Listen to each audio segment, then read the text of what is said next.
వేమన గారు ఈ విషయాన్ని ఏం చెప్తున్నారంటే, తన్ను తా తెలియవారు ఎంతటి దైవజ్ఞులయ్యూ నిన్ను తెలియలేని మంటపాలై మాయ తెలియలేని వారు నిలువరైది విశ్వదాభిరామ వినరవేమను. అంటే అంటే నేనే బ్రహ్మం. అతను అదే అన్నాడు, దేవుడి పేరు తలవద్దు, నా పేరు తలవండి అని. నేనే బ్రహ్మం అనేంతగా తెలుసుకున్నప్పటికీ అసలు బ్రహ్మం యొక్క తత్వం ఏంటో తెలుసుకోకపోతే వాడు ఎంతటి లెవెల్కి వెళ్ళినా వాడు ధ్వంసమైపోతాడు అని వేమన గారు చెప్పడం. కాబట్టి భగవంతుడు తత్వాన్ని, భగవంతుడి యొక్క ఉనికిని పదే పదే వినటానికి ప్రయత్నించండి. కొత్తగా మనం ఏమి చేయనక్కర్లేదు.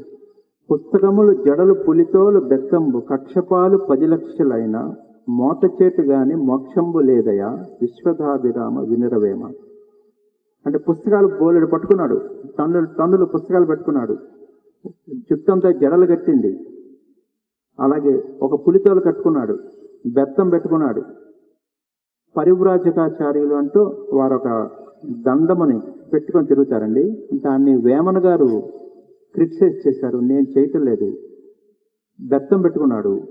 కక్షపాలు అంటే రుద్రాక్షకున్న క్వాలిటీ ఏంటంటే, మనిషి అది గనక శరీరం మీద పెట్టుకుంటే దీంట్లో ఉన్న స్పీడ్ని లాగేస్తుంది.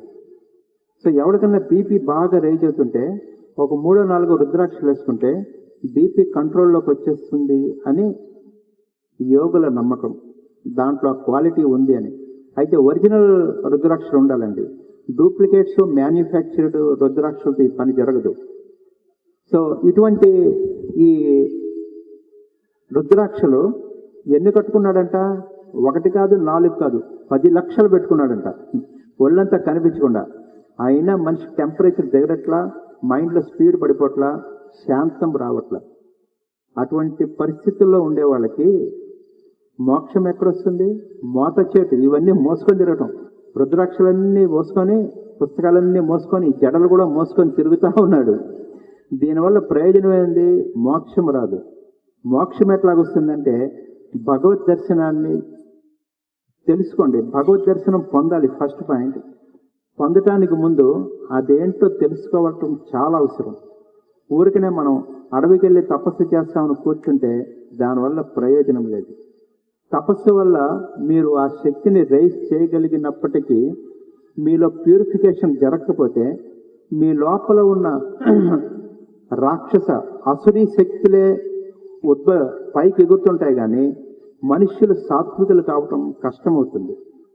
సో ఆ విషయాన్ని మనకి వేదాద్రి మహర్షి గారు మరీ చెప్పారు, అలాగే వేమన గారు కూడా మరీ చెప్పారు.